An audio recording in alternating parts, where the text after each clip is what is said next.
Imhotep. Ankh Uja Snep Nep. Et je pense que beaucoup d'entre vous connaissez ce que Otep veut dire. C'est une forme de salutation kémétique. Alors aujourd'hui, avant de commencer l'émission, j'aimerais en parler, faire commencer une discussion sur qu'est-ce que Ankh Uja Snep Nep peuvent signifier. Il faut d'abord vous rappeler en premier lieu que le langage kémétique, c'est un langage qui était bien plus varié et qui s'est bien développé pendant des milliers d'années. Donc, c'est un langage qui est vraiment très, très, très, très riche. Mais en quelques paroles pour vous définir, surtout quand on parle de l'appellation Ankh-Uja Senep-Nep. Donc, on a Ankh qui, dans cette appellation, veut dire ou symbolise la vie. Uja symbolise la prospérité, la force. Et Senep, la santé. Donc, quand on dit Ankh Uja Seneb Neb, ça veut dire vie, prospérité et santé. Douaneche. Douaneche. Et aujourd'hui, nous sommes avec Oufimotep Atumra et moi-même, Nefera Koutineche, et nous allons parler de plusieurs arguments pour voir par rapport à la motivation, mais aussi au travail et à beaucoup d'autres choses que nous faisons. Douaneche. Donc, la discussion d'aujourd'hui, le développement d'aujourd'hui naît d'un constat que nous avons expérimenté et nous allons vraiment l'orienter dans le sens des entreprises, d'une psychologie de l'entreprise couche Kamit Congo. Parce que, je dis encore, en Afrique, nous avons des gens qui s'appellent des professeurs d'université, qui enseignent la psychologie du marché, qui enseignent l'économie, ok, sans se rendre compte que l'économie est un mot, est une discipline regroupant des éléments comme la psychologie historique et la psychologie d'échange d'un milieu bien déterminé. Alors, la psychologie de l'entreprise italienne est bien différente de celle anglaise. OK? Et déjà, moi, j'ai étudié l'économie en Italie. Quand je viens en Angleterre, c'est complètement une autre chose. Imaginez un moment comme l'Afrique. Or, toute théorie, tout un principe économique psychologique naît de l'expérimentation directe, naît de l'étude des différentes variables qui sont présentes dans l'environnement.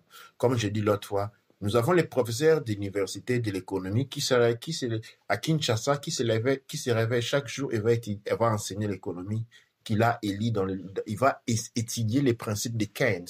Il va étudier les principes des économistes du XVIIe siècle qui ont expérimenté, ces gens-là sont devenus professeurs parce qu'ils ont expérimenté la dynamique d'échange et la psychologie du marché de leur propre pays à leur propre époque. Ils ne se le sont pas inventés et n'ont pas appris celui du Japon. Chacun de ces messieurs ont étudié la psychologie du marché, la psychologie d'échange de leur propre pays ou de leur propre continent, si nous voulons parler de l'Europe. En Afrique, nous étudions des cours, nous étudions des disciplines qui ont été conçues sur base des relations sur base psychologique locale et historique auxquelles nous ne nous appartenons pas. Ceci, c'est sur le plan de la médecine, c'est sur le plan de l'économie, c'est sur le plan de la psychologie et bien d'autres. Et quand on parle de l'économie, nous entrons dans le monde des entreprises. Okay? Aujourd'hui, quand on vient dans le monde de l'entreprise, on vous dit, écoute, il faut un business plan. Oui. Il faut projeter ton business. Il faut voir dans les 5 ans. Il faut raisonner comment ton business va évoluer dans 10 ans, dans 30 ans, dans 40 ans, tout ça. Et les gens s'y mettent. Mais je vais demander la question à tous ceux qui, il y a 10 ans, ont fait un projet de leur business de 10 ans. C'est allé de cette manière-là. Non. Je pense que c'est vraiment une chose qui me va très droit au cœur. Pourquoi? Parce que quand j'ai eu l'idée pour formuler Bikoudi, je pense qu'il s'est passé un laps de temps entre 2, 3, même 4 ans peut-être, si je suis vraiment sincère avec moi-même, où quand je parlais de l'idée de Bikoudi, ou je parlais de l'idée de créer une société qui fabrique des produits cosmétiques pour noirs, pour la communauté noire, pour la communauté kamit ou pour la communauté, je dirais au maximum, c'est la communauté consciente. Ouais. Qu'est-ce qu'on me dit? On me dit que non, il faut faire un business plan. Et j'ai commencé à faire des recherches pour faire le business plan. Et je dois admettre que c'était une des choses la plus dénaturelle que j'ai jamais dû faire. Une dénaturalisation du business. Parce que qu'est-ce qui s'est passé? C'est passé que et moi, j'étais une personne qui avait étudié le droit, donc j'avais quelques notions des termes de business. Mais je pars avec le base que, imaginons quelqu'un qui a une idée pour créer un business et directement on te demande de te faire un business plan, un plan financier, pendant que quand tu vas créer ton business, c'est pas toi qui vas faire les finances de toutes les manières, ça sera une personne qui a déjà fait les finances qui va faire ça, qui va s'en occuper. Deuxièmement, c'est pas toi qui vas t'occuper de plusieurs choses parce que ce sont des personnes qui se spécialisent. Il y a des personnes qui font toutes leurs études et toutes leurs spécialisations sur l'éducation et sur ce que toi, sur des éléments qui entrent dans le business plan. Mais avant même que l'idée puisse être testée, avant même que tu puisses savoir exactement qu'est-ce que le marché va demander de toi, directement, tu es demandé de produire un business plan sans même de créer le business. On ne te demande pas, donne vie à ce que tu es en train de faire. Et déjà, tu dois faire des papiers pour ça. Donc, c'est un peu comme l'enfant qui n'est pas encore né, mais on a déjà pris pour lui la place à l'université, la place à l'école, la place à la garderie, la place dans toutes les écoles où il va passer. Donc, pratiquement, c'est vendre la peau de l'ours qu'on n'a pas encore tué. Exactement. Et aujourd'hui, en fait, ça me rappelle aussi qu'en Chine ou au Japon, il y a maintenant des contrats de maison qui est que tu viens avec ton salaire et on te dit que cette maison sera payée en 2 générations. Ça veut dire que les 20 ans ou 25 ans de ton travail, plus les 20 ans, 25 ans du travail de ton enfant. Donc, quand tu achètes une maison, c'est comme si tu assures que ton enfant qui va venir, lui aussi va continuer à payer cette dette-là pendant 40 ans ou plus. Quand on va en profondeur de ces mécanismes, on se rend compte que cela ne fonctionnait pas. Et c'est là, je parle du peuple Kouch Kamit Congo, crée beaucoup de frustration, crée beaucoup de perplexités, crée beaucoup de points d'interrogation. Il semble ne pas arriver à réaliser leur projet. Eh bien, j'aimerais vous signaler et vous apprendre la raison pour laquelle vous n'arrivez pas à succès. Ou ceux qui ont des succès qui sont, comment on dit, périodiques. Il faut quelque chose qui marche pendant 10 ans et puis ça tombe. Ça disparaît. La notion de l'entreprise est culturelle. Les entreprises chinoises n'ont rien à voir avec les entreprises occidentales, ne fonctionnent pas de la même manière. On les appelle les entreprises, mais ce n'est pas la même manière qu'elles fonctionnent. Quand vous allez lire un livre comptable chinois, vous allez tomber par terre. Ils ont un mécanisme complètement différent du fonctionnement. Pourquoi j'ai ça? Parce que c'est là, le mécanisme de fonctionnement est toujours naturel. Et les peuples Kouch Kamit Congo ou les investisseurs Kouch Kamit Congo ont difficilement du succès. Ou quand ils doivent avoir des succès, ils doivent se retrouver dans des situations dans lesquelles les autres ne se retrouvent pas. Ils se retrouvent à aller dans la franc-maçonnerie, ils se retrouvent à vendre les enfants, ils se retrouvent à faire des contrats avec le monde occulte et ésotérique pour assurer ce que les autres obtiennent de manière assez naturelle. Et dans la génération que nous sommes en train de vivre maintenant, il y a un élément que nous avons souligné par rapport à la psychologie noire. La psychologie Kouch Kamit Congo africaine, nous la retrouvons dans tout Kouch Kamit Congo, mis dans son environnement authentique et original. Je vais donner un exemple. Avant d'arriver à l'exemple, je vais dire, qu'est-ce que je vais dire?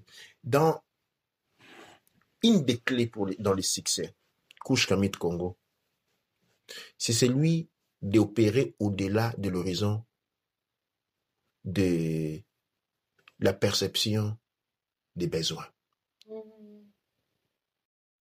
Quand un homme devient un être des besoins, c'est ça qu'on appelle un être humain. Un être humain, c'est un être fait des besoins. On dit en anglais needy. Et quand tu as trop de besoins, tu n'arriveras plus jamais à les satisfaire. Et tu deviens... Besoins comme quoi? Oui, tu as besoin de manger, tu as besoin de dormir. Et ça, ce sont les besoins fondamentaux, c'est-à-dire manger, avoir un endroit de dormir, un endroit où se vêtir. Et l'éducation, culturelle.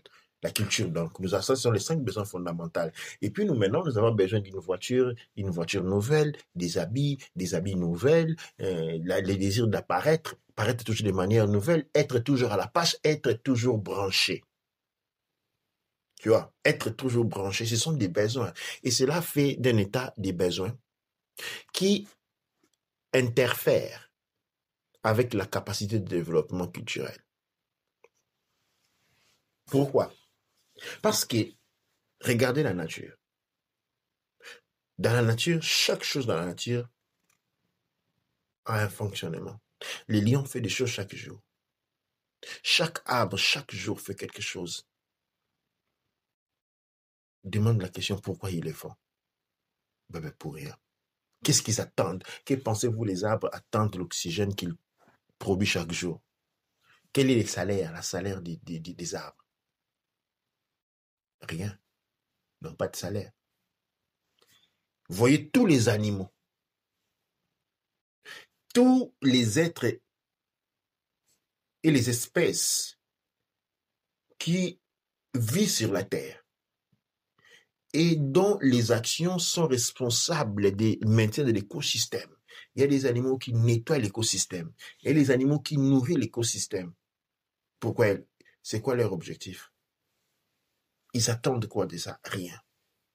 La clé de la réussite, c'est de ne s'attendre à rien, n'est pas d'avoir d'expectative. Ne pas avoir d'expectative. Donc maintenant, les business plans te produisent à vouloir déjà à percevoir, sinon à vouloir, non pas à percevoir, mais à vouloir un résultat, et cela crée un stress, déjà. Elle crée un stress parce que c'est quelque chose qui n'est pas naturel. Je suis en train de parler du couche Kamé de Congo. Et maintenant, j'arrive à l'exemple. Quand on grandissait, on est chez soi à la maison, et puis tu disais, tiens, je vais faire un tour dehors. Et quand tu es arrivé dehors, tu rencontrais un ami qui, lui, allait à 1 kilomètre trouver son oncle ou visiter son oncle. Eh bien, tu l'accompagnais. Accompagné là-bas, vous allez arriver là-bas, dans ces quartiers-là, juste à côté, il y avait une fête. On allait à la fête, on allait manger et on allait boire. Après, il y a quelqu'un qui veut aller faire un tour en ville, en voiture, et il a besoin de quelqu'un pour l'accompagner. Et vous allez l'accompagner. Qu'est-ce que je suis en train de dire par là? On sort de la maison sans rien vouloir. On rentre à la maison plein de tout. Ok, maintenant. Ça, c'est une ligne psychologique. Prenons cette notion psychologique, appliquons-la dans ce qu'on appelle l'art de l'entreprise. C'est-à-dire, première chose, ou première question, il faut répondre à quelle est la fonctionnalité de ton entreprise dans l'écosystème. Qu'est-ce que ton entreprise fait dans l'écosystème? Une fois qu'on a rempli à cette consigne, parce que chaque entreprise naît pour renforcer un fonctionnement présent dans l'écosystème. Une entreprise ne peut pas être contraire à l'écosystème. Sinon, nous arrivons à ce que nous avons vu se dénouer en Occident avec la pollution et la destruction de l'environnement. Pourquoi? Parce que nous avons eu des entreprises qui se sont développées en contradiction avec l'écosystème. Or, les entreprises doivent naître en relation avec l'écosystème. Et je les relie à la notion que j'ai énoncée la fois dernière du développement des ressources humaines ou des ressources humaines en tant qu'énergie dans une société. C'est-à-dire, on ne doit pas envoyer des enfants à l'école sans connaissance de leur communauté, de leur écosystème. L'enfant ne va pas à l'école pour apprendre à devenir médecin, pour devenir un meurtrier à gâche pour qu'il touche un malade, il faut qu'on lui paye avant. Non, on devient médecin pour aider sa communauté à grandir, aider à avoir moins de malades à la communauté. Une perception de soi non comme un bien mis à vente, non comme un instrument de la prostitution professionnelle, que nous appelons les métis, c'est le nôtre, qui est une forme de prostitution. mais plutôt l'être humain comme un élément important à même des manies d'exercer des champs de concentration des consciences et des connaissances pour le développement de la communauté. Mhm. Quand nous marchons dans cette philosophie-là, où chaque humain naît pour servir sa propre communauté à l'intérieur de son écosystème, non pour aller s'enrichir et creuser l'écart social en détournant ce qui appartient aux autres. Maintenant, quand nous avons cette considération-là de la vie, la prochaine étape est celui de réaliser maintenant. Quand on crée une activité, l'activité c'est quoi? L'activité c'est comme un prolongement d'une fonctionnalité déjà présente dans l'écosystème. Par exemple, je vais créer une école. Pourquoi je vais créer une école? Eh bien parce que cette année, il y a beaucoup plus d'enfants. Et si on ne crée pas l'école culturelle, eh bien les enfants ne seront pas là où aller. Donc, il y a un besoin présent de la communauté, c'est lui d'intégrer la formation culturelle aux enfants. Et non parce que c'est un business qui paye bien. Parce que quand c'est un business qui paye bien, on est une prostituée et on est en train de former des prostituées, hommes et femmes. Donc, qu'est-ce qui manque dans la communauté? Exactement. Chaque culture, ça dit ça, ce sont des choses qui sont présentes au fondement de chaque culture. Les développements, ok, n'est que la meilleure organisation des ressources pour pouvoir répondre à la demande de la propre communauté. Le développement correspond toujours au nombre, à la croissance démographique d'un peuple. Cette croissance démographique est accompagnée aussi d'une demande d'excellence et de qualité dans les services comme dans les produits offerts. Et cette excellence et cette qualité dans les produits offerts va augmenter l'ampleur et la force de la culture définie. Ok. Donc, c'est la question qu'on se pose, c'est justement pour offrir un service, et ce service va devenir, entre guillemets, un bien, ou bien, comme on dit, un trésor pour la communauté. Exactement. Maintenant, dans cette direction-là, on se rend que chaque chose qu'on est en train de faire, ce n'est pas pour soi. L'objectif, ce n'est pas celui de s'enrichir. Ce n'est pas celui de mettre de l'argent dans ses poches, mais c'est plutôt celui de travailler activement pour que la culture s'élève, la communauté perçue comme culture augmente son niveau d'excellence. Et cela détermine son pouvoir d'une culture. Le pouvoir d'une culture est déterminé par la contribution et le travail de tout un chacun. Le pouvoir d'une culture. Et donc ici, je dis bien que moi, je suis en train de prendre mes notes, je prends bien mes notes. Ceux qui ne prennent pas les notes, vous allez manquer le cours. Le pouvoir d'une culture, avec ça, une culture, est déterminé par la contribution de tout un chacun et personne n'échappe à cette règle.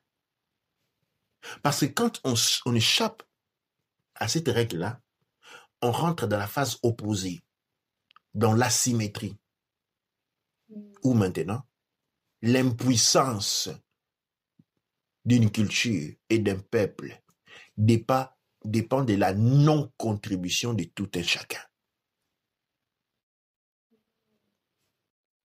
Maintenant, dit ceci, on se pose la question. Et c'est la question que je pose à moi et à toutes les personnes qui sont en train de nous suivre.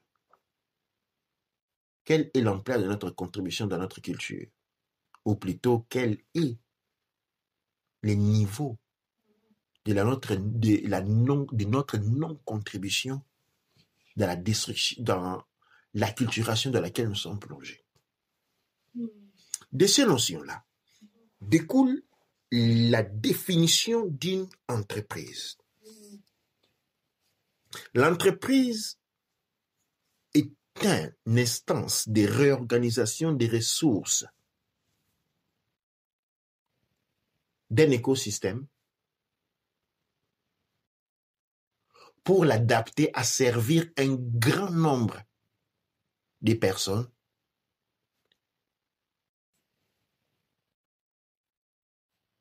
j'attends. Okay, so l'entreprise est un instant d'organisation d'un écosystème Mhm. pour l'aider à servir un grand nombre de personnes. Je dis comment tu peux L'entreprise Mhm. est un instant d'organisation d'un écosystème, d'organisation des de ressources ressources, Mhm. d'un d'un écosystème. écosystème Mhm, dans le but mhm, de l'aider mhm, mhm, à mieux servir mhm. et répondre à la croissance démographique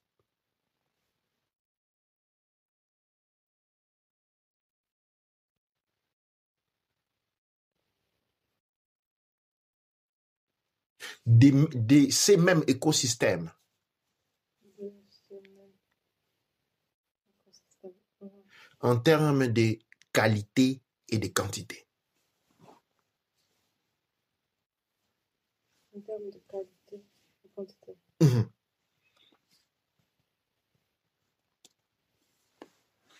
Pour tous ceux qui nous écoutent, quand vous posez vos commentaires, n'hésitez pas de remettre les cotations parce que comme vous voyez, moi je suis en train d'écouter en live, donc je peux avoir manqué quelque chose. Donc s'il y a quelque chose à souligner, n'hésitez pas à souligner pour qu'on puisse vraiment aller en profondeur dans la deuxième partie.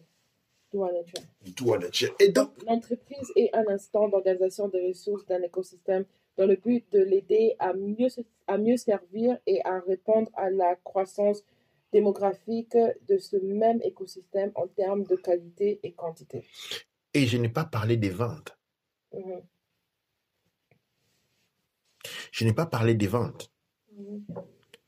Parce que il y a dans ce système-là une redistribution naturelle des biens à selon des besoins.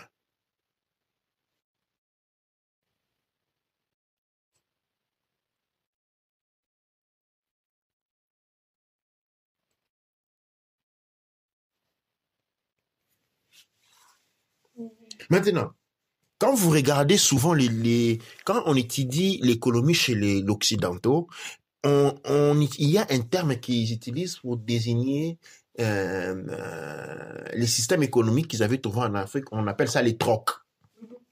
Alors, maintenant, je veux qu'on arrête une fois pour toutes à parler des trocs.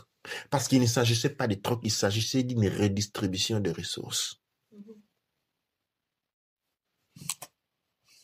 C'était pas un échange, c'était une redistribution de ressources. C'est-à-dire, la personne qui avait 1 kilo, 5, 10 kilos des arachides, ok, et la personne qui avait 10 kilos de manioc, ne procédait pas à un échange. Ce n'est pas comme ça que la culture couche Camille Congo les perçoit. C'est qu'il y avait une redistribution. Pourquoi redistribution? Dans la locution, dans la pensée économique occidentale, pourquoi il y a échange? Parce que c'est une économie qui est basée sur l'égoïsme. C'est-à-dire, il y a des sujets, ok, qui se représentent eux-mêmes, chacun ayant des sujets A, 10 kilos d'arachide, des sujets B, 10 kilos de manioc. Ils échangent 5 kilos comme ça. Chacun d'entre eux, il y a 5 kilos de manioc et chaque kilo d'arachide. Et ça limite là. C'est ce qu'on appelle une économie limitée et égoïstique. Pourquoi je parle de la redistribution? Parce que les deux personnes qui sont présentes sur le plan des marchés représentent des communautés. Ah, ok. Et oui, quand ils prennent, l'autre donne à l'un 5 kilos des arachides, l'autre passe à l'autre 5 kilos de manioc, ce n'est pas, et c'est à la communauté. Et ces 5 kilos, ces 10 kilos qu'ont chacun 5 des arachides et 5 des manioc, vont servir à faire manger toute une communauté, d'où la redistribution, pas l'échange. L'économie de la redistribution ne prévoit pas les bénéfices. Parce que les bénéfices en soi naissent du fait que des produits de qualité et des services de qualité sont innovés. Les bénéfices est en termes sociétaires. Les bénéfices et en termes de développement, les bénéfices n'est pas financier. Il n'est pas économique. Les bénéfices des interactions économiques, c'est ce qu'on appelle le développement de la société. Ce développement-là, ok, est mis en disponibilité de toute personne qui habite cette société. Et donc, c'est ça les bénéfices. Et les bénéfices n'est pas une instance qu'on met dans sa poche. Économie égoïstique occidentale, où les bénéfices servent à mettre sa poche pour grandir son chiffre d'affaires et créer l'écart social en créant une société de castes. Des gens qui sont gonflés de poches des bénéfices pris des poches des autres. Ils sont devenus les marquis et les comtes. Pendant que dans les perceptions de l'économie couche Kamit Congo noire ancienne, les bénéfices se reflètent directement dans la société. Il n'y a pas de troc, mais il y a une redistribution des ressources. La redistribution des ressources va alimenter les facteurs productifs. Les facteurs productifs ayant été nourris vont produire. Cette production-là, résultant de la redistribution des richesses, va créer un surplus. Et ces surplus-là, c'est ça les bénéfices. Ces bénéfices-là qui est disponible pour tout le monde en termes de développement. Et je vais retourner dans la psychologie du départ. Le développement économique du monde noir est basé sur le fait que nous ne nous créons pas des expectatives, mais nous fonctionnons. C'est parce que nous ne désirons pas que nous obtenons le tout. J'ai donné l'exemple. Quand on était jeune, on sortait de la maison, guidé par peut-être l'envie de sortir de la maison. Comme on sortait tous les jours de la maison, on ne peut pas dire que c'était vraiment une envie, c'était comme un rituel. On se réveille de la maison, on sort. On rencontre mon ami Bétou de l'enfance. Ah, Bétou, qu'est-ce qui se va pas? Ah, on fait un tour à la 3e mairie. Et là, nous sommes à Kinshasa. Parce que moi, j'étais à la 7e mairie, Bétou habitait, je crois, à la 6e mairie. Sur l'avenue Canas. On sort de l'avenue de mon avenue, on rentre sur Cana, l'avenue Cana. Eh bien, il y a une fête. On va rentrer là-bas, on va manger, on va se gonfler les ventres et il y a même avoir une bière. Après, en sortant de là, il y a un autre ami qui dit, un grand frère qui dit, je fais un tour en ville. On rentre en voiture, on fait un tour en ville. Quand on va rentrer, on va passer chez un ami. Chez l'ami, il est en train de regarder un film. On va s'asseoir, on va parler, on va regarder un film. Et le soir arrivé, on est rentré à la maison. La question qui se pose là, c'est le point de vue de la conception, de la psychologie et des interactions, et que quand nous sommes sortis le matin, personne d'entre nous n'avait rien désiré. Et de cette manière-là, nous avons apprécié ce que nous avions eu. Et je peux à ce jour dire que chaque jour, on avait tout ce qu'on avait voulu avoir. Tout ce qu'on aurait pu avoir. Et on était errés de ça. Ces tracés que je viens de définir tracent la psychologie de l'économie et de l'entreprise, qui est basée sur la compréhension nette et claire qu'une entreprise est là comme un prolongement de l'écosystème, d'une fonctionnalité de l'écosystème. Maintenant, étant une entreprise un prolongement de l'écosystème, les ressources dont il a besoin sont déjà présentes.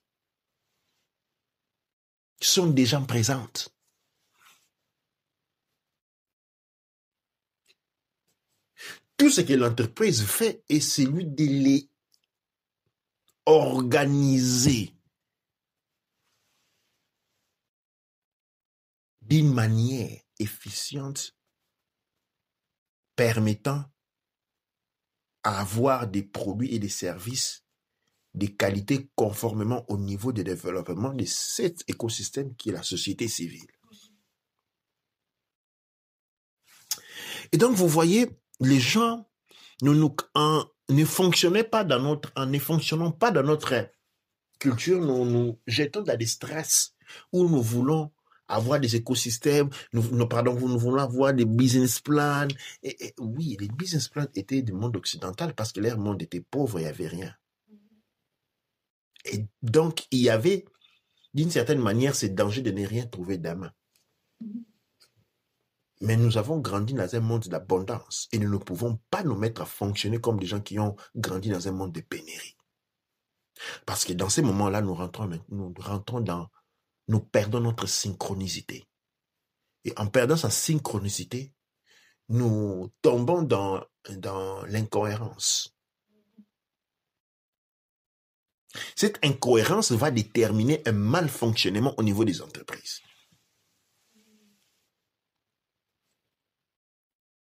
C'est pourquoi la culture est importante, même au niveau au niveau du fonctionnement de l'entreprise.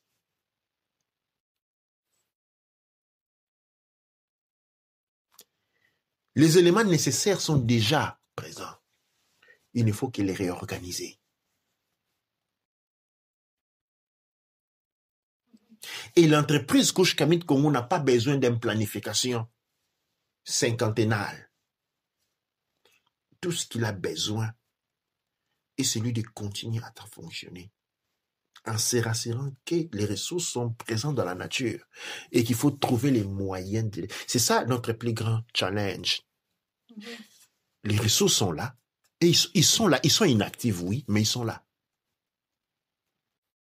Même aujourd'hui à Glasgow, la communauté africaine, en général congolaise, en particulier, est là. C'est pas qu'ils ne sont pas là, ils sont là. Mais ils sont inactifs. Notre plus grand travail, c'est au niveau de comment il faut réorganiser ces ressources. Même au niveau de l'Afrique, les personnes sont là. Ils sont devenus des grands fainéants, tout ce qu'on dit, oui, mais ils sont là, ça c'est un fait, un date de fait. Et où nous devons nous spécialiser, nous devons nous spécialiser dans la capacité à produire une philosophie, une psychologie du marché et de la redistribution des ressources qui va à réactiver et implémenter la capacité de travail de ces personnels-là. C'est à ce niveau-là que nos efforts doivent se concentrer. Non à celui d'écrire les business plans qui ne nous servent à rien. À faire des projections dans notre société sur carton dans 2025, 2030, 2035, 2040, ce sont inutiles. C'est complètement inutile et cela n'a jamais fonctionné pour aucune société Couche Camille Congo. Raison pour laquelle chaque 10 à 20 ans, toutes les sociétés tombent. Tous nos parents qui étaient des hommes d'affaires ont été fauchés. Pourquoi? Parce qu'il n'y a pas un fonctionnement authentique. Il n'y a pas une compréhension nette de ce qu'une entreprise est dans un monde Couche Camille Congo. Et quelque chose que la définition que j'ai venu à peine de donner. Wow, c'est très bon. Et j'espère que beaucoup de personnes ont pris les notes. Et moi, j'ai pris les notes, j'écrivais très rapidement. Et je me dis que maintenant qu'on a vraiment bien parlé, je pense qu'on va même continuer après. Je vais passer dans une phase B. La phase B, c'est la phase où moi-même, j'en profite pour me donner en tant que case study. Case study, ça veut dire un cas que nous allons... Un cas d'étude. Un cas d'étude que nous allons utiliser pour répondre aux questions. Donc, par rapport à ce qu'on a dit, j'ai identifié 7 points. Donc, le premier point à identifier, donc j'ai appelé ça Kemetic Business Benchmark. Donc, c'est le moyen pour le fonctionnement d'une entreprise kemetic. Donc, le premier, c'est de savoir, avant même de commencer, il faut savoir répondre à la question qu'est-ce que tu es ou qu'est-ce que ton activité va apporter à l'écosystème de ta communauté. C'est le premier point. Alors, le deuxième point, c'était qu'est-ce qui manque dans la communauté, comment répondre aux besoins de la communauté. Ensuite, c'est savoir que le pouvoir d'une culture kemetic est déterminé dans la contribution d'un chacun. Pause. Pas qu'est-ce qui manque. Qu'est-ce qui est rare. Okay. Qu'est-ce qui est rare. Qu'est-ce qui n'est pas efficient. Qu'est-ce qui n'est pas efficient. Qu'est-ce qui peut être organisé.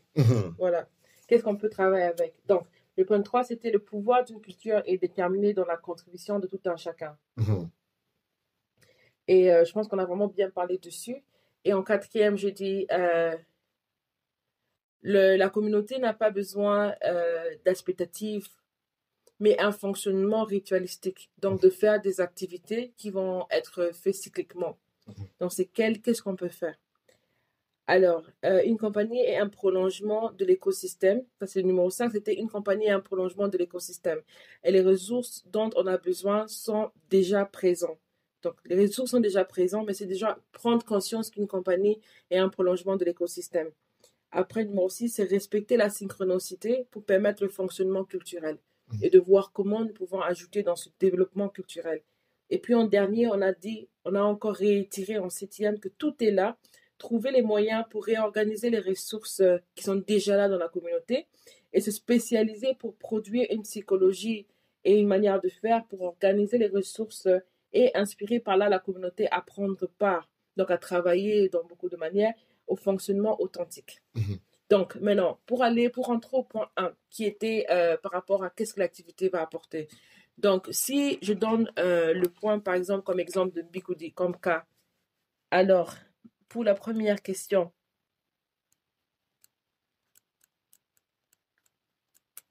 alors, bon, je vais commencer à répondre, j'allais tricher, mais je ne vais pas tricher. Et j'espère que beaucoup de personnes vont suivre ce système pour faire la même chose avec leur entreprise et répondre aux questions. Numéro 1, donc c'est qu'est-ce que l'activité apporte à la communauté, à l'écosystème. Donc, avec Mbikoudi, nous apportons non seulement la valorisation de la beauté noire, de la femme noire et de l'homme noir aussi. En termes de services. En termes de services, mais surtout dans le point où nous apportons une solution. Je pense que ça, c'est après. Mais qu'est-ce que nous apportons? Qu'est-ce que nous sommes? Nous sommes un rappel justement de la beauté noire. Nous sommes un rappel du fait que nos ancêtres avaient des réponses. Ça, c'est du point de vue, comme je dis, psychologique. Psychologique. OK? Et service. OK? Maintenant, du point de vue du produit, quel est le produit Mbikoudi?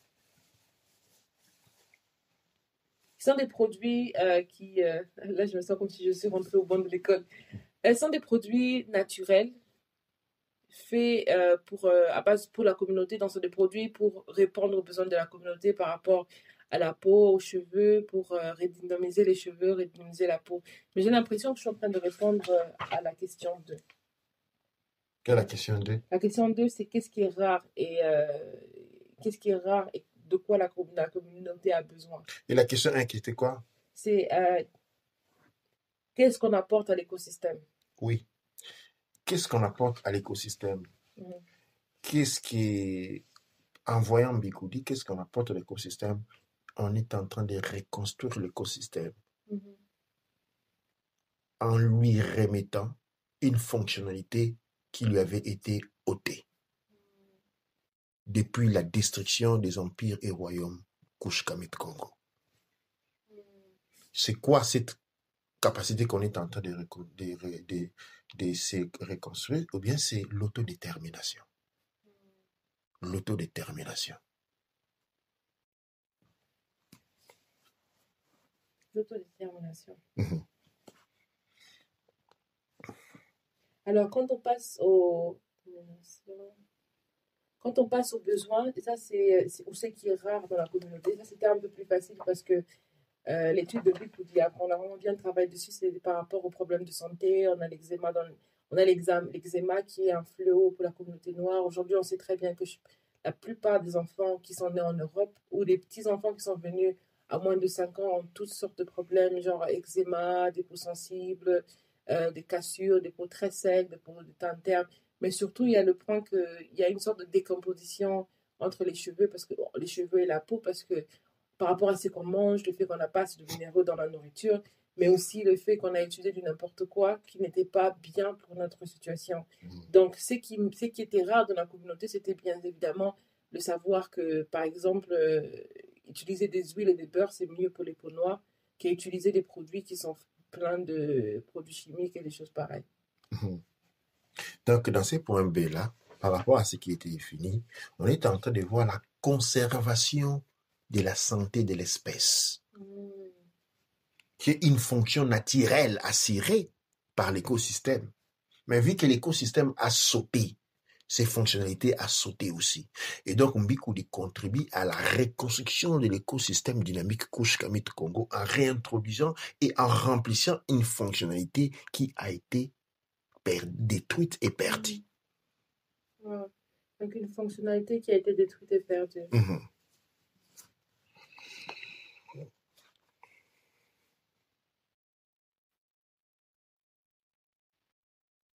Et perdue. Oh, ça fait longtemps que j'ai écrit. Alors, le pouvoir d'une culture est déterminé dans la contribution de tout un chacun.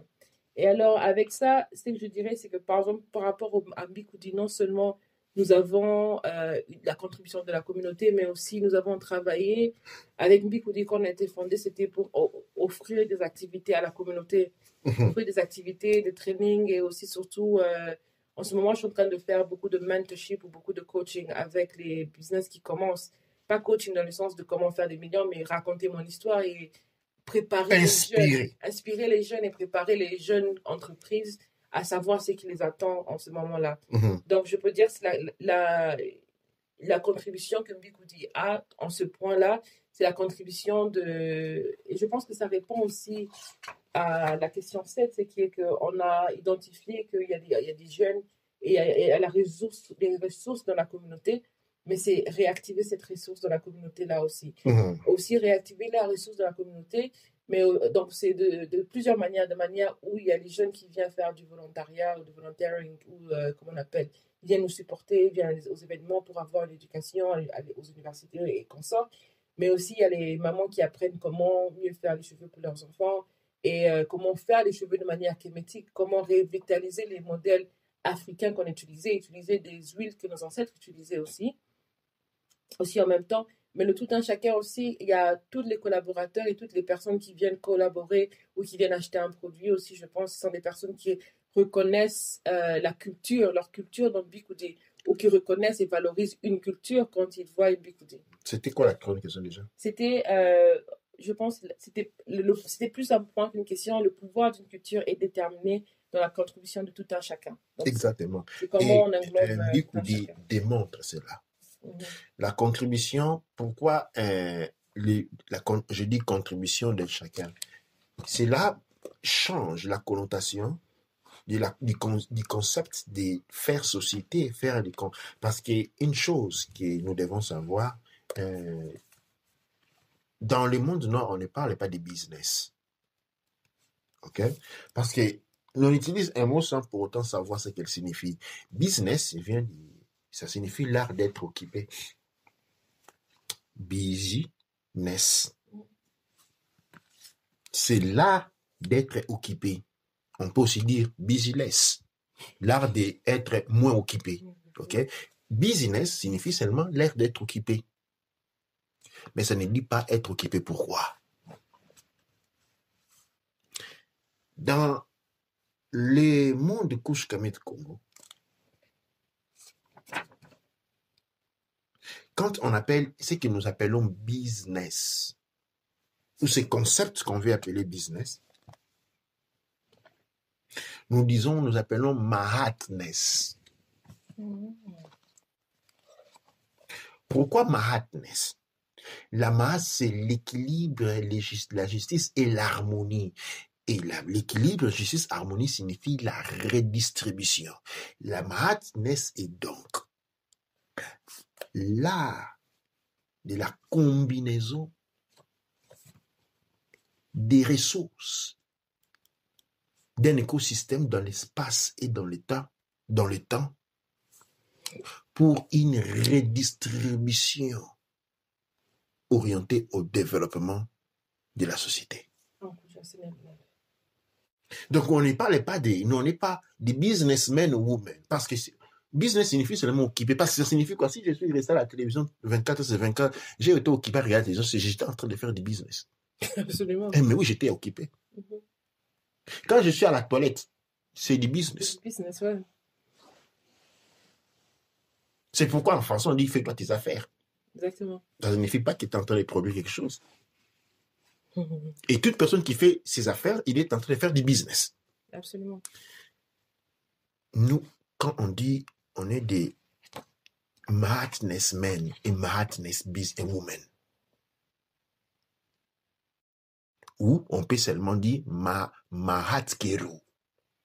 Ceux qui pratiquent l'art de l'harmonie, de l'équilibre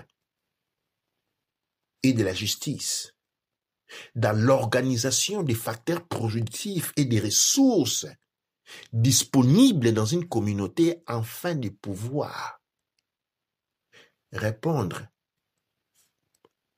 aux exigences de cette société en offrant des services et des produits de qualité et en bonne quantité. Et dans les Mahatness, on vit dans la naturalité parce qu'on est conscience des symbioses naturelles.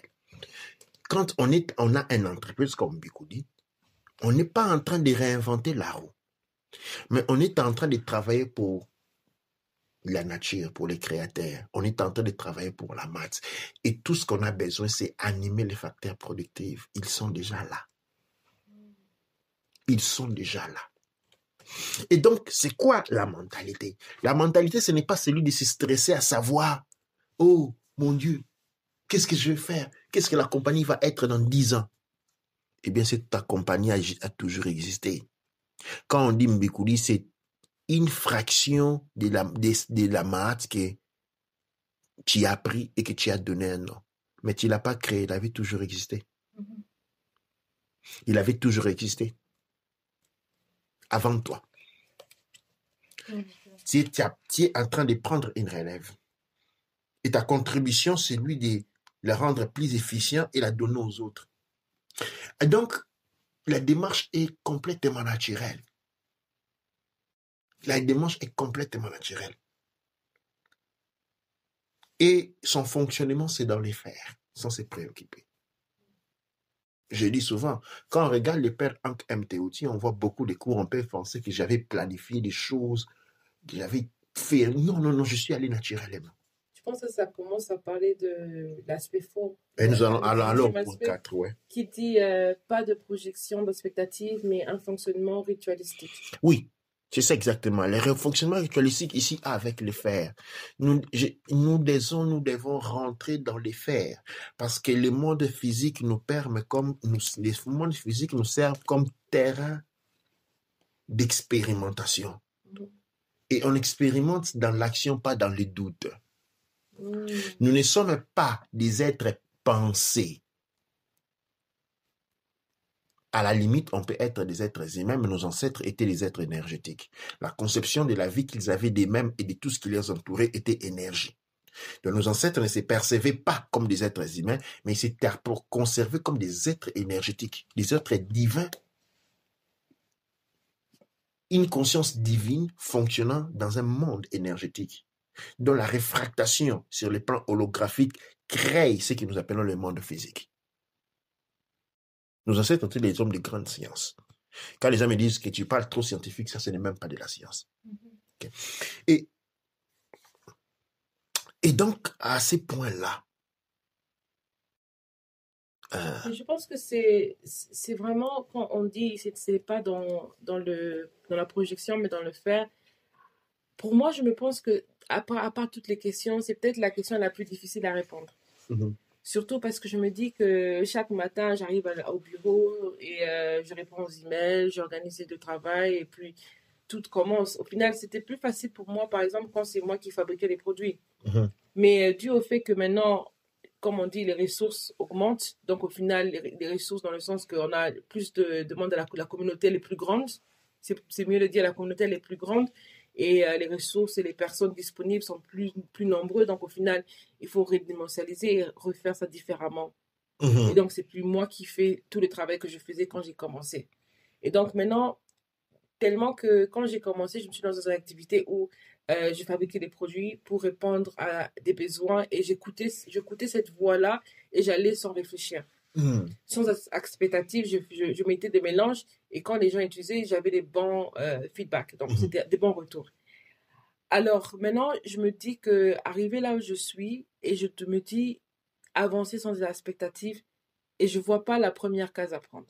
Et je sais pas si c'est répondre à un email ou faire comment. Alors, comme tu as dit, tu arrivais et tu faisais des mélanges, des produits. Tu fabriquais les produits toi-même. T'occupais de leur fabrication toi-même. Mais avant de les fabriquer, tu les avais conçus dans ta tête. Mhm. OK? Tu avais une phase qui était celle de la conception et la fabrication. À un moment donné, la conception devait finir. La fabrication prenait l'élan. OK? Maintenant, là où tu es, tu n'as qu'à refaire la même chose. Concevoir un produit. OK? Et par exemple, la dessiner. Nous avons une production. Il m'est arrivé même d'avoir des images de produits qui me venaient pendant que je faisais du yoga et tout. Ouais. Conception d'un produit. Et l'étude de ces produits. À travers l'étude de ces produits, ce qu'on fait, c'est l'étude de sa culture. Tout le reste qui est aujourd'hui, parce que l'idée, c'est que quand on avance dans la carrière, on doit avoir un bureau et on appuie les boutons. Ça, c'est pas comme ça que ça fonctionne. C'est pas comme ça que l'énergie fonctionne. L'énergie, c'est toujours à travers l'action. Maintenant,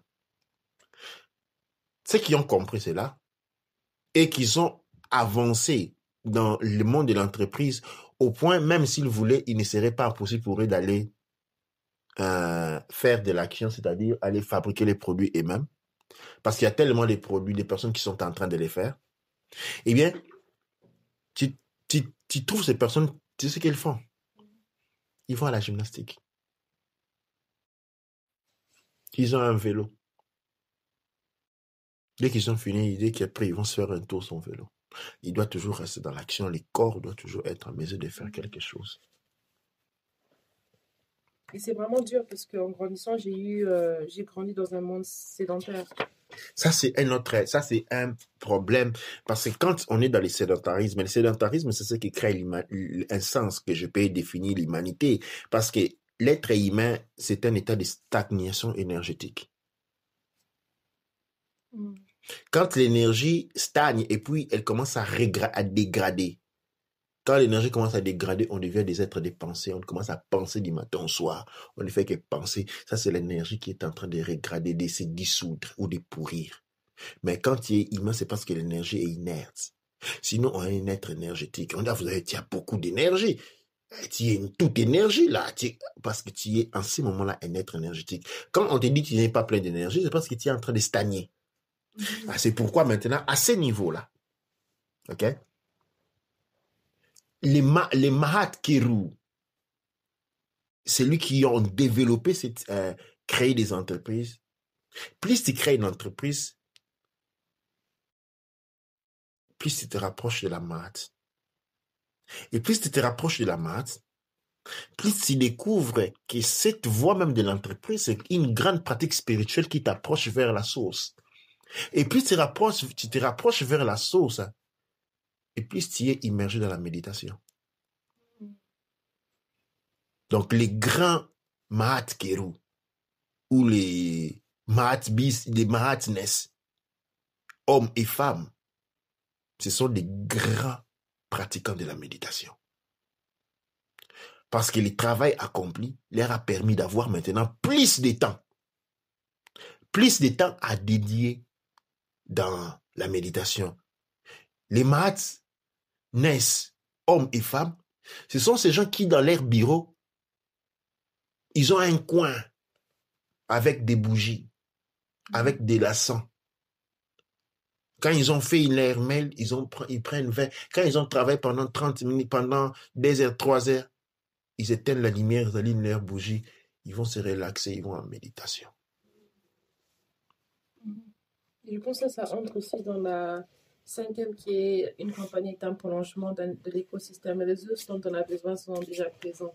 Donc ça veut dire que si c'est un prolongement de l'écosystème, avoir cet espace de méditation, ça relie le quatrième qui est pas d'expectative, mais juste un fonctionnement ritualistique dans le fait que si on a fréquemment des méditations, fréquemment des actions à accomplir, comme des simples actions à accomplir, comme la méditation par exemple, ou le sport, ça nous aide petit à petit à créer un écosystème qui va maintenant créer un bon système aussi pour les personnes qui sont les ressources ou pour les ressources qui vont venir s'intégrer. Parce que le problème, c'est que quand il y a le chaos parce que le problème, le truc avec l'entrepreneuriat, pourquoi on demande d'avoir un business plan, c'est pour éviter avoir quelque chose de chaotique parce que les ressources qui viennent dans un endroit chaotique, ça crée encore plus de chaos qu'avant, au final. Comme je dis, ça c'est une perception occidentale. OK? Et le monde occidental fonctionne avec les mécanismes de financement. On doit être financé. Ça, il n'y a rien de plus non naturel que d'être financé. Si le Créateur finance tous les jours, le soleil est le plus grand financement que nous avons, qui anime. Le financement naît d'un concept de la considération énergétique. L'argent, c'est l'énergie. Et la notion de s'attendre à un financement part de l'ignorance, faite connaissance selon laquelle l'être humain a besoin d'énergie. Être humain et énergie. L'énergie zéro. Que tout le monde exploite, c'est bien l'être humain. Mais le monde occidental ne s'est-il pas construit avec l'énergie des Noirs? Eh bien, le monde occidental s'est construit avec l'énergie des Blancs, avec l'énergie des Noirs. Et comment nous, maintenant, Noirs, aujourd'hui, nous avons besoin de l'énergie des Blancs? Quand il a été fait voir que la France vit de toutes ses richesses aujourd'hui sur les épaules des Noirs. Il y a une photo des fois que j'ai vue souvent en Internet qui relève d'une grande ignorance, malheureusement, malgré la bonne intention de la personne qui l'a faite. C'est celui d'un Européen avec un gros ventre qui est en train de se faire nourrir par un Africain tout maigre. Je vais des images cette idée-là. Le concept est vrai, que l'Europe se nourrit de la main de l'Afrique. Mais la représentation graphique est complètement à côté de la plaque. C'est vrai que l'Européen a un gros ventre. Ça, c'est vrai. Mais ce qu'il faut, c'est l'Africain est maigre. L'Africain, c'est un océan intarissable.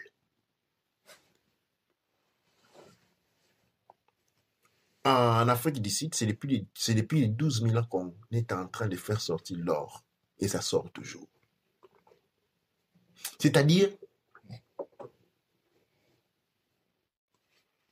l'Européen est peut-être a un gros ventre et nécessite de manger beaucoup. Mais l'Africain est un être interdimensionnel, un être aux batteries multidimensionnelles, un être de lumière, un être énergétique.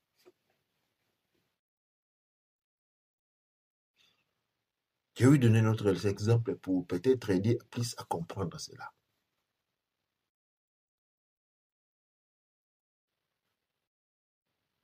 Les volcans, il est de quelle couleur? Noir. Noir. C'est seulement quand il rentre en activité qu'il devient rouge. Tout comme le charbon. Il est noir. Et le pétrole, il est noir. Énergie à l'état pire. C'est ça, un noir. Donc, dans cette conception-là, nous n'avons pas besoin que les autres viennent nous financer. D'autant plus qu'Mbikoudi a commencé à faire combien de millions de dollars? 50 pounds. 50 pounds, c'est-à-dire c'est combien? C'est moins de 100 $100. Combien de millions de dollars? Si on parlait de millions de dollars, c'est 0,00000 à l'imparfait. Donc au moins il y a 4 zéros avant le 5 pour faire en millions de dollars. En termes de millions de dollars, Mbikoudi aujourd'hui a en ligne plus de 30 produits. Si nous voulons évaluer sa capacité dans les dernières années de production, des produits, ainsi de suite. C'est une compagnie aujourd'hui qui a comme valeur pas moins de 345 000 $. OK? Et son coût d'initial de commencement n'était que 50 €. Quelque chose comme 60 $. Qu'est-ce qui a produit tout ça? Eh bien, c'est l'énergie noire. C'est l'énergie noire.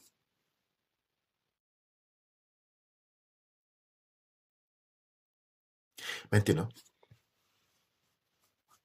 cette direction, ce développement a été même retardé par les mentales occidentales, où l'on passe à faire des business plans, où l'on travaille, on pense comme un occidentaux. Mais quand on rentre dans le monde africain, on dit, OK, nous donnons toutes les ressources sont possibles, il faut seulement...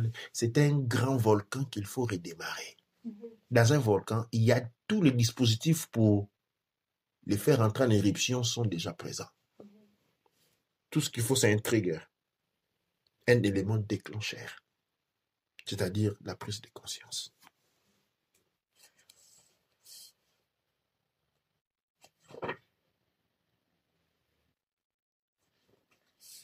Une entreprise noire est un instrument naturel de l'écosystème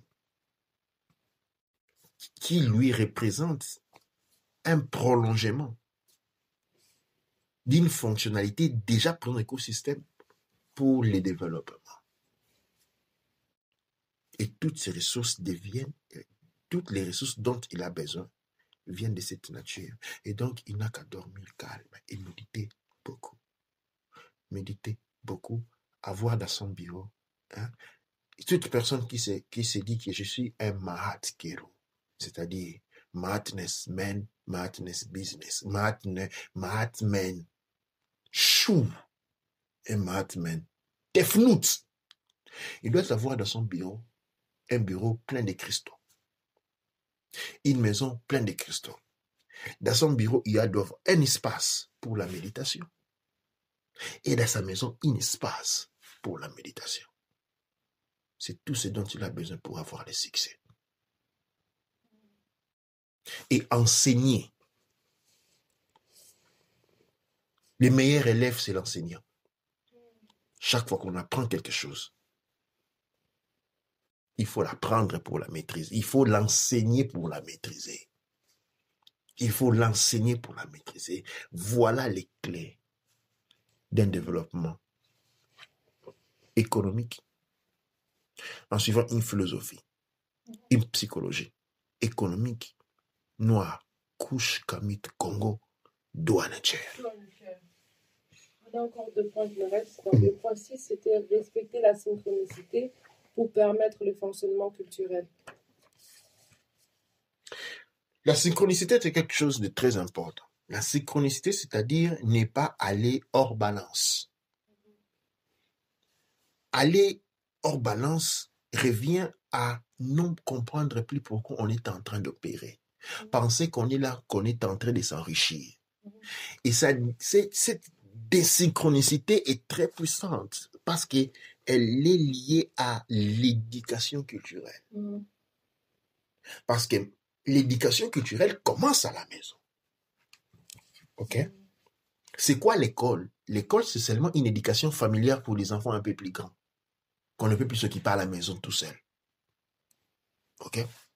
Et donc, l'éducation à l'école est le prolongement de l'éducation à la maison. Et cette éducation est basée sur une synchronicité culturelle. C'est cette synchronicité culturelle qui va se développer au niveau des entreprises. La désynchronicité ici a à voir avec la prostitution professionnelle. Quand on est rentré quand on maintenant pratique les business pour s'enrichir. Je pense que c'est vrai qu'il y a le pour s'enrichir, mais la réalité, c'est qu'en étant un business, il y a tellement trop de frais aussi. Et facilement, parce qu'on investit tout, facilement, on se retrouve avec beaucoup de choses à payer. Il y a beaucoup de dettes, et surtout en Europe. Si tu as une chose à payer, le lendemain, c'est une dette. Tu vois, il y a tellement trop des éléments avec et en tant qu'entrepreneur, c'est difficile de sortir de cet élément. Mais en fait, qu'est-ce qu'on réalise, surtout quand ça commence? Après quelques temps, ça nous rend plus, on a plus de résilience dans le sens où de résistance à ça parce que on réalise qu'à chaque fois qu'il y a un problème ou on ne sait pas comment sortir d'un problème, eh bien, quelques mois plus tard, on réalise que on n'est plus dans cette situation-là, comment on est sorti, on ne sait pas. Absolument. Et j'allais répondre par rapport au premier point. C'est-à-dire, il y a beaucoup de frais, il y a beaucoup de choses à payer. Cette réalité-là est une réalité qui se manifeste parce qu'elle est pour signaler qu'une communauté est désactivée. Dernière fois, on a parlé des magasins d'une femme qui coupait les cils. Et en réalité, elle est en train d'opérer dans un système de société en vase chinoise, où il y a 5000 sociétés qui sont en train d'opérer sous le nom d'une seule société. 5000 sociétés, j'exagère, disons 30 sociétés, ou 20, ou même 10, qui sont en train d'opérer sous la dénomination sociétaire d'une seule société, et tous les taxes sont résolues, sont à payer sur une seule fois. OK? Et les commercialistes qui s'occupent de ça, il est payé une fois. Et c'est 10 personnes différentes, c'est 10 sociétés différentes. Et chaque personne, et c'est comme ça même dans le système, par exemple, pour faire les systèmes de salon de coiffure ou quoi que ce soit, la plupart des fois, toutes les esthéticiennes sont effectivement salariées ou peuvent être salariées comme elles peuvent avoir leur propre business. Donc, quand tu entres dans un salon de coiffure, par exemple, s'il y a 30 employés, comme tu dis, effectivement, il y a 30 business dedans, sous le toit d'un business, donc le salon de coiffure. Et chaque personne en UK aura sa propre manière à faire des confirmations et des taxes et tout, mais en général, les plus grandes taxations, par exemple, les taxations sur le loyer, l'électricité et tout ça revient dans un pot initial et puis chaque personne génère son propre income et aussi, ça fonctionne très très bien, ça c'est vrai. C'est pourquoi en ce moment-là, qu'est-ce qui s'est créé? Ça s'appelle fonctionner dans l'écosystème, fonctionner dans la maths. La maths signifie seulement, les maths n'en signifient seulement pas. La maths ne signifie seulement pas harmonie, justice, équilibre. La maths signifie par-dessus tout interconnexion. La maths, c'est une étoile d'araignée qui tient tout unie. OK? C'est une étoile d'araignée qui tient tout unie. Maintenant, c'est pourquoi j'ai parlé dans les troisième point, on a parlé de réactiver la communauté. Les ressources sont là. Pourquoi l'on souffre autant avec les taxes et autres? Parce que la souffrance est un salaire de l'inconscience. Ce n'est pas le salaire du péché. La mort n'existait pas, car la mort est le salaire du péché. Non. La souffrance est le salaire de l'inconscience et de l'ignorance. Les ressources sont là, ils doivent être réorganisées. En réorganisant les sources, il faut les éduquer. L'éducation rentre dans ce domaine-là. Mais quand on organise les ressources, qu'est-ce que se prouve? La taxation est une figuration de la pression cosmique qu'il y a sur nous. Sans les taxes, il y a une pression cosmique sur nous. OK? Cette pression-là, elle est constante. Elle se manifeste à travers les taxes. D'où il faut une organisation. C'est pourquoi les sociétés traditionnelles nous ont été organisées en empire. Pourquoi les hommes se sont organisés empire et royaume avec des systèmes bien établis, en reproduisant les hauts dans les bas. C'était pour plaquer la pression du cosmos, des énergies du cosmos.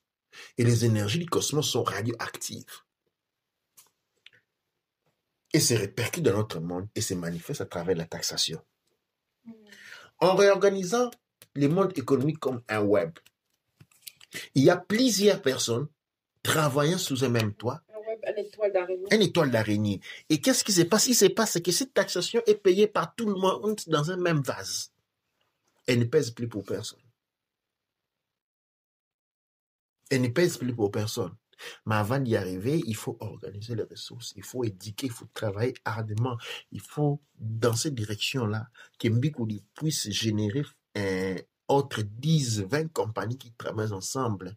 Et ces compagnies qu'il va promouvoir, quand ils seront 20 compagnies ensemble en ce moment-là, nous avons la situation. La même situation, nous avons par exemple au Congo. Je sais que beaucoup au Congo aussi, c'est lamentent la problème des taxations. Beaucoup à travers l'Afrique se disent dès que tu ouvres une société, eh bien les taxes arrivent. Ok, non? La réponse est la même ici. La question de la taxation va toujours être là. Vous ne la tuerez pas. C'est unir les forces et de... C'est dans l'union. C'est-à-dire, au lieu d'avoir une société qui paye une taxe, au lieu que chacun ouvre sa propre société, mais vous avez une société, ok, qui a plusieurs départements. Mais en réalité, il n'y a pas. Les départements d'une société sont en réalité plusieurs sociétés. Et quand on va comptabiliser cette société chapeau qui a tout au lui, on va payer une taxe. OK? Et même s'il y avait 5 taxes à payer, mais c'est 5 taxes et 10 sociétés, et les ressources qui vont être prises seront les minimes. Et la capacité de pouvoir développer devient possible. D'où à nature. Et finalement, on arrive à au dernier point. Je pense qu'on a un peu touché au dernier point aussi. Le dernier point, c'est par rapport à tout est là déjà. Trouver les moyens pour réorganiser les ressources spécialisées pour produire une psychologie, pour organiser les ressources et inspirer la communauté à prendre part à un fonctionnement authentique. Je pense que là, on a parlé de la relaxation. Je pense que le dernier point, c'est la culmination de tout. Si on fait très bien tout du premier au 6e point, on a d'office le 7e. Et donc, de toute la rémunération de tout ce qu'on a dit du premier au 6e, et on avait aussi des éléments comme par exemple enseigner pour maîtriser. Donc, dès qu'on crée un nouveau système avec sa compagnie ou avec son entreprise, déjà, c'est d'enseigner d'autres personnes, d'enseigner comment faire et d'enseigner comment prendre ce schéma-là. Et aussi, c'est de travailler avec des jeunes et de recréer ça. Parce qu'en général, avec Mbikoudi, on aime beaucoup, on a même travaillé avec des redistributeurs. Parce que dans cette optique d'avoir des personnes qui voulaient redistribuer les produits et avoir leur propre business. Mais qu'est-ce qu'on retrouve? Encore une fois, on retrouve le même problème qui est que ça demande tellement trop de ressources pour les personnes et ça demande tellement trop de travail pour les personnes dans le sens que, juste pour sensibiliser la communauté. Et qu'est-ce qui se passe? Il se passe que quand la personne travaille bien et se reconnaît directement, comme tu dis, ils sont vulnérables à toutes les forces qui est qu'il faut s'enregistrer dans le pays. Et même des fois, c'est par rapport à la communauté qui devient aussi des fois, ils sentent un sentiment que les gens sont contents et et les clients sont contents des résultats. Mais dans la communauté, il y a des personnes qui sont jaloux du fait que leur rêve n'a pas été réalisé, mais telle personne a essayé dans une activité et elle a eu du succès.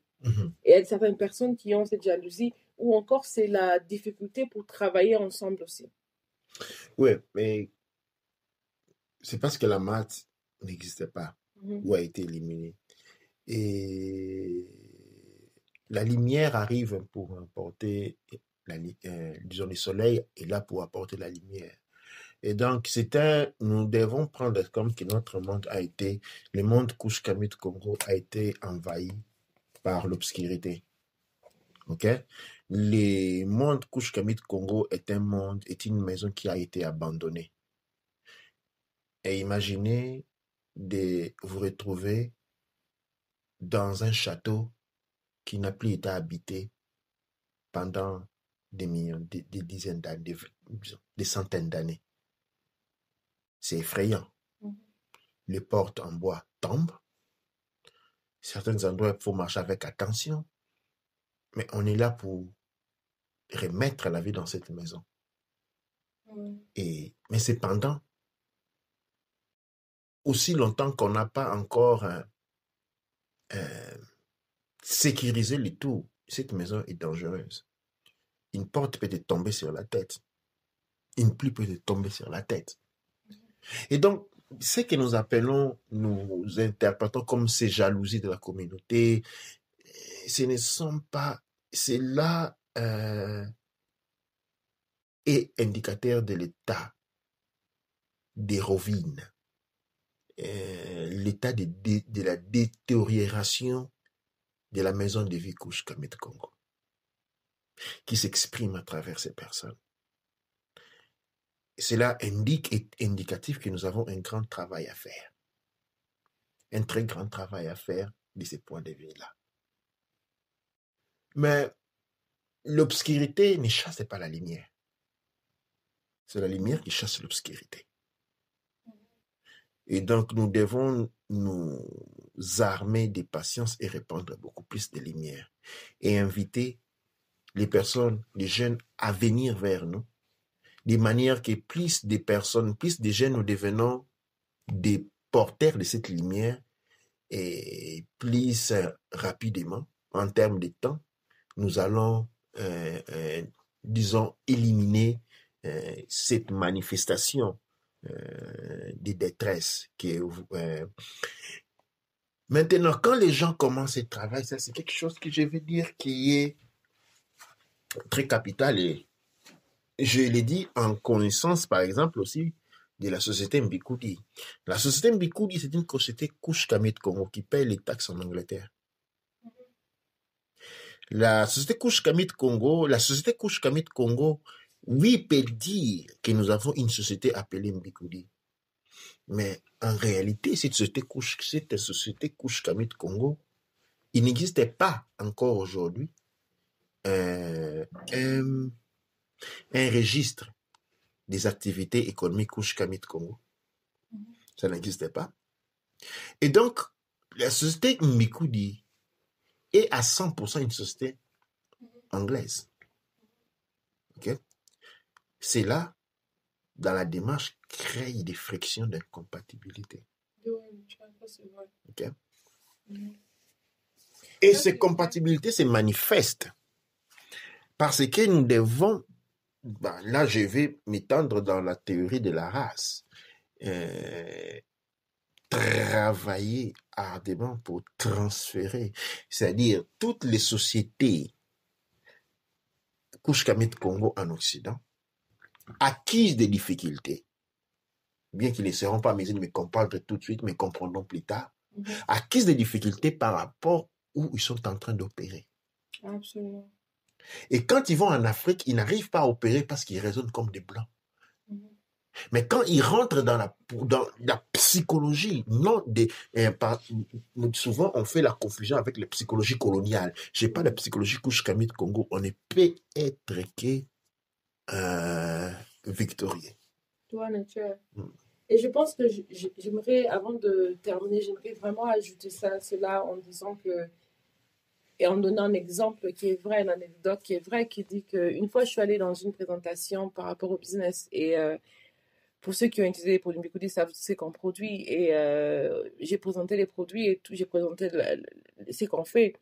Et alors le gars il dit, au fait après avoir parlé pendant une demi-heure, le gars non seulement il caractérise tout ce que Mbikoudi est en train de faire en disant que vous produisez des produits à la main. Je dis mais attends mon cher, non seulement aujourd'hui les gens valorisent le fait que le produit il est organique, il n'est pas fait avec des machines mais il est fait de manière artisanale. C'est pas que c'est un produit qui est fait à la main. Et non seulement ça, je ne fais pas juste des produits à la main qui sont faits pour, je sais pas, être juste parce que c'est un loisir. C'est pas un loisir, mais c'est parce que la communauté a des problèmes sérieux. On a des besoins très, très graves, dans le sens que il y a beaucoup de personnes qui ont besoin de ce qu'on est en train de faire et ça change leur vie parce que non seulement on apporte des odeurs, on utilise des produits, le moringa. Pour beaucoup de personnes, avoir entendu le mot moringa, ça fait des années qu'ils n'ont pas entendu ce nom depuis qu'ils ont quitté le Congo. Pour ceux qui se trouvent en Angleterre, je dis, mais en même temps, j'avais envie de lui dire, je lui ai dit, mais je ne sais pas comment vous expliquer, mais après avoir parlé pendant 30 minutes, c'est ce que vous avez tiré, c'est difficile, mais effectivement, dans son espace, il a pris la réalité, il a traduit ça dans son mental par rapport à une réalité qui était familière à lui. Oui, mais là aussi, il y a un problème. Quand on dit vous faites à la main, ça signifie quoi? Qu'est-ce qui est fait avec les pieds? Sinon, appuyer même la voiture, elle est conduite à la main. À la main. Ouais. Hein? Attention, pour aller quelque part, vous allez utiliser vos pieds. Partir d'un point A à un point B, vous allez utiliser vos pieds. OK? Mais quand vous prenez la voiture, c'est la même chose. C'est toujours les pieds que vous utilisez. Maintenant, vous êtes en train d'utiliser, vous avez intégré au mouvement de vos pieds un mécanisme fait des roues qui permettent un déplacement plus accéléré. Maintenant, qu'est-ce qu'on ne produit pas avec les mains? Même quand on a une boulangerie. Tout est fait à la main. Tout est fait à la main. Même quand on a des machines. Et quand vous avez à faire la Chine, par exemple, au lieu de faire, quand vous avez fait 5 baguettes, c'est à la main. Vous voulez en faire 50, vous allez prendre une machine qui est en train de simuler les mouvements de vos mains. Pour faire si une personne peut produire beaucoup. Mais quand on dit de la technologie, c'est en termes toujours, parce qu'on veut produire plus. On utilise une machine pour produire plus. Et l'on sait qu'en produisant plus avec la machine, on perd la qualité. Et donc, quand quelqu'un produit en n'utilisant pas des machines qui permettent de faire ce qu'on appelle des économies des échelles, eh bien, le produit est plus de qualité. Par conséquent, un produit fait à la main, c'est un produit de grande valeur. Fait à la main, c'est-à-dire quand on dit tout est fait à la main. Okay? Quand on dit fait à la main, c'est-à-dire on n'est pas en train de suivre l'économie des échelles, l'économie en échelle, c'est-à-dire produire une très grande quantité en dépit de la qualité, juste pour pouvoir vendre une grande quantité. La personne qui pose cette question, il doit rentrer, il doit rentrer dans ses cahiers d'études, il doit retourner à l'école.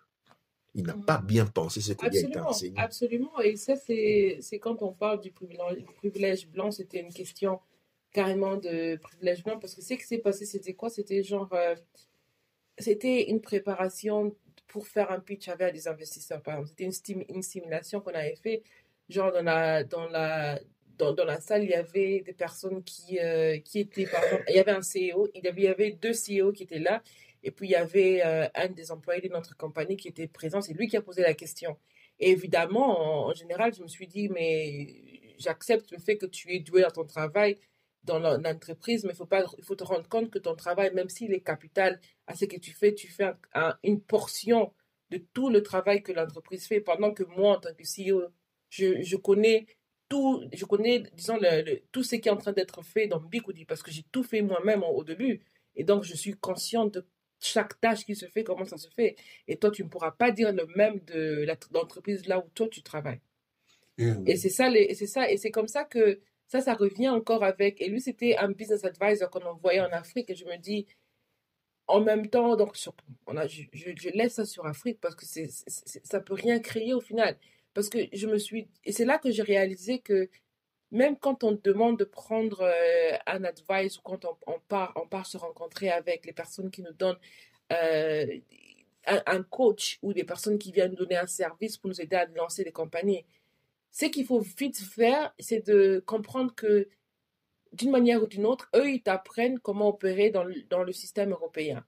Mais quand c'est pour parler d'opérer dans le système CAMIT, c'est tout à fait c'est pas la même chose, c'est différent à 100%.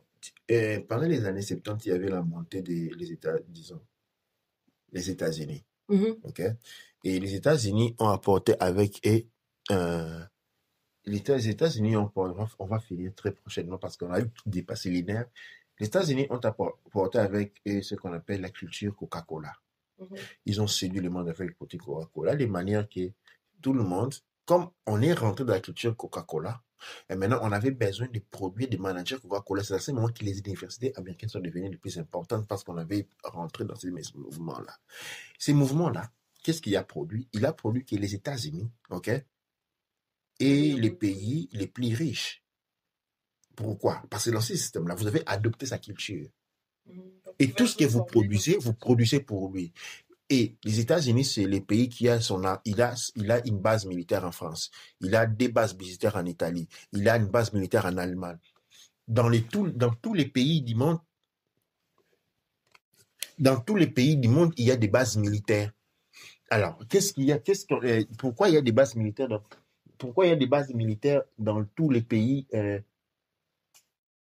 pourquoi il y a des bases militaires dans tous les pays du monde? Eh bien, c'est parce que à la base, il y a un problème. Le problème est créé par le fait qu'on ait adopté la culture américaine. Maintenant, quand nous rentrons dans le monde couche Kamit Congo, eh bien, recevoir un advisor, un conseiller financier, un conseiller économique occidental, on doit réaliser qu'on est devant quelqu'un qui vient vous conseiller sur base d'une expérience qui vient de son propre pays, sur une base d'une psychologie du marché qui vient de son propre pays, sur base d'une conception économique, commerciale ou monétaire qui est de son propre pays et qui n'a rien à voir avec la vôtre. Je vous laisse réfléchir sur ce point-là. Doua Necher, Doua Amon Ra, Doua Neb Ercher.